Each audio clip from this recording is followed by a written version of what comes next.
O Brasil é o país das oportunidades, existem muitas ações baratas na Bolsa Brasileira e você consegue lucrar muito ao fazer stock picking por aqui? Diversos influenciadores recomendam e até mesmo incentivam os seguidores a investir na Bolsa Brasileira com a desculpinha de que nela nós temos um oceano de oportunidades. Mas a coisa não é bem assim, e nesse vídeo eu vou te mostrar os motivos por trás desse mercado de meias verdades. E se você é novo por aqui, seja muito bem-vindo, eu sou Lorena Alves e o meu objetivo é ajudar cada vez mais pessoas a garantirem sua liberdade financeira sem necessidade de ficar horas e horas do seu dia estudando ou analisando as mudanças e notícias do mercado. E tudo isso por meio de investimentos globais. Então, antes de começar esse vídeo, já se inscreva para não perder nenhum conteúdo sobre a melhor maneira de investir e muitos outros insights que eu compartilho com vocês, tanto no Instagram como aqui no YouTube. E a estratégia mais eficiente que você pode usar em termos de custos e para ter resultados positivos ao longo do tempo é uma estratégia de investimentos focada em uma exposição global através de ETFs.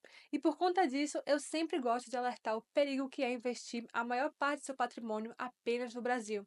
Porém, eu vejo muitos influenciadores dizendo o contrário, ou seja, incentivando as pessoas a investirem no Brasil e fazer stock picking para encontrar as melhores oportunidades. E para justificar isso, eles dizem: vale mais a pena investir no Brasil se você quer ter rendimentos acima do mercado, porque aqui o mercado é ineficiente.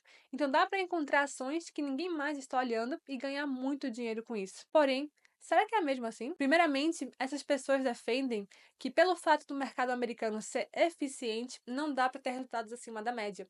Porém, como o Brasil, em teoria, é ineficiente, essa ineficiência dá a oportunidade ao investidor de ter resultados muito melhores com o mesmo nível de risco. E para saber se esse comentário tem sentido ou não, o primeiro que temos que fazer é entender o que é um mercado eficiente. E um mercado eficiente é um mercado no qual os preços dos ativos sempre refletem totalmente as informações disponíveis. Então, em um mercado 100% eficiente, nenhuma ação está subvalorizada ou sobrevalorizada. Os preços são simplesmente reflexos de informações e expectativas em um determinado momento. Então, a única maneira dos preços mudarem é com base em novas informações entrando no mercado. E quando isso acontece, os preços, em teoria, já refletiriam essas mudanças. E isso ocorre de maneira muito rápida. Então, a única possibilidade de tirar proveito disso seria fazer negociações antes dessas informações serem liberadas para o público.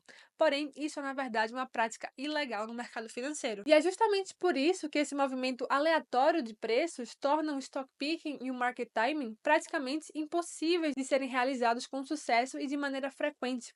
O mercado é composto por pessoas tomando decisões todo o tempo, e esse fator emocional é que deixa o mercado tão imprevisível, já que não é uma matemática exata devido às emoções humanas. Porém, é preciso entender que nenhum mercado é 100% eficiente. O Eugene Fama, o pesquisador conhecido por criar a teoria da eficiência de mercado, nunca afirmou que os mercados são perfeitamente eficientes.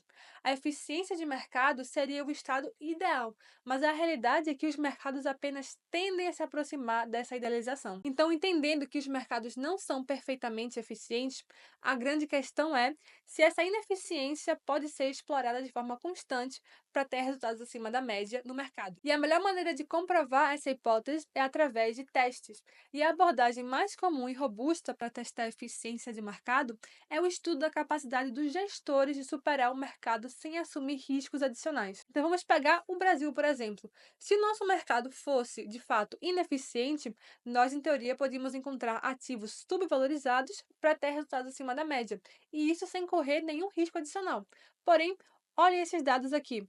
No Brasil, 92% dos gestores de fundos de gestão ativa ficam abaixo da média. Ou seja, se o mercado tivesse um grande grau de ineficiência, seria muito mais fácil para esses gestores com décadas de experiência, equipes profissionais, acesso rápido às informações, tecnologias, terem resultados acima da média. Porém, a realidade é bem diferente. E o mesmo acontece nos Estados Unidos. Mais de 90% dos fundos de gestão ativa ficam abaixo da média.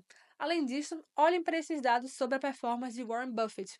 Nos últimos 43 anos, podemos ver que ele gerou um alfa de 16,7%. Esse foi um alfa médio em frente ao índice Russell 1000 Value. E para quem não sabe, o alfa seria um retorno superior à média do mercado ajustado ao risco.